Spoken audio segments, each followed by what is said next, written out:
আজকে একটুখানি হয়ে যাবে গলে। তো চলো কাটাকাটি করে নিয়ে মূল রেসিপিতে ফিরে আসব।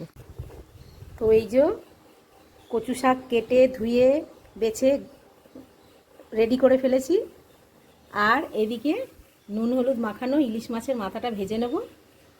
এই যে, আর কচু শাকটাকে আগে সেদ্ধ করে ইলিশ মাছটা ভাজতে দেব।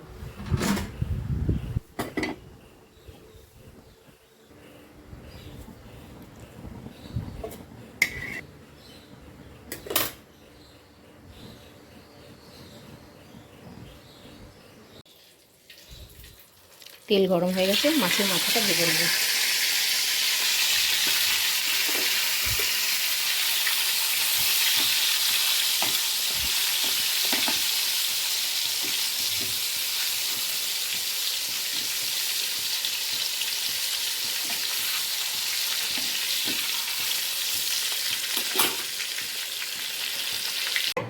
এই যে কচু শাকটা সেদ্ধ করে জল ঝরিয়ে রেখে দিয়েছি, এবারে আমি রান্নাটা বসাবো।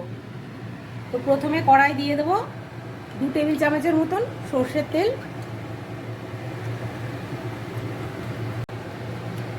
এবার তেল গরম হয়ে গেছে, শুকনো লঙ্কা আর তেজপাতা ফোড়ন দিয়ে দিলাম,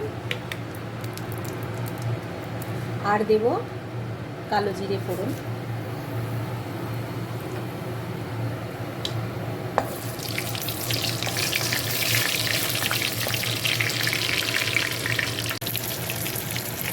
রসুন দিয়ে দেবো, অনেকটা রসুন, 20-25 কোয়া রসুন থেতো করে দিয়ে দেবো।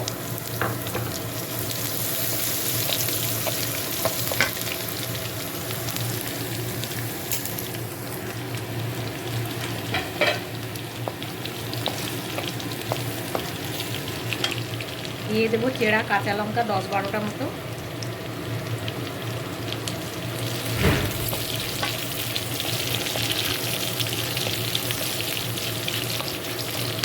দিয়ে দেবো 2টো কুচনো পেঁয়াজ।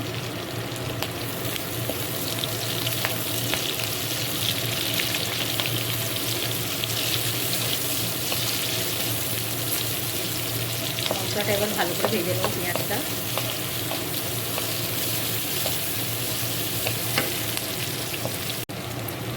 দেবো সামান্য জিরে গুঁড়ো, হলুদ গুঁড়ো, দেবো নুন, পরিমাণ মতো নুন। যেহেতু শাকটা শুকিয়ে যাবে তাই আগে অল্প নুন দেবো। ভালো করে ভেজে নিয়ে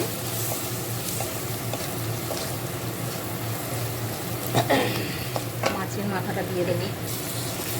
মাথাটাকে একটু ভেঙে দেবো।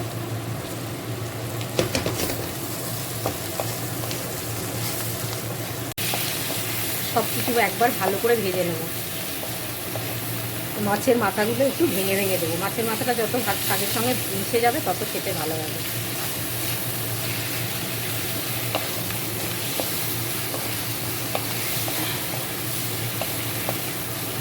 এবার দিয়ে দেবো এই যে কচু শাকের সঙ্গে মাছের মাথাটা পুরো ঘেঁটে দিয়েছি। এবারে একটু ভাজা ভাজা করে নিলেই আমার কচু শাকটা রেডি হয়ে যাবে। হয়ে গেল আমার ইলিশ মাছের মুড়ো দিয়ে কচু শাকের ঘন্ট। দেখেছো কতটা করেছিলাম, কইটুকু হয়ে গেছে। এবার আমি এটা প্লেটিং করে নিই।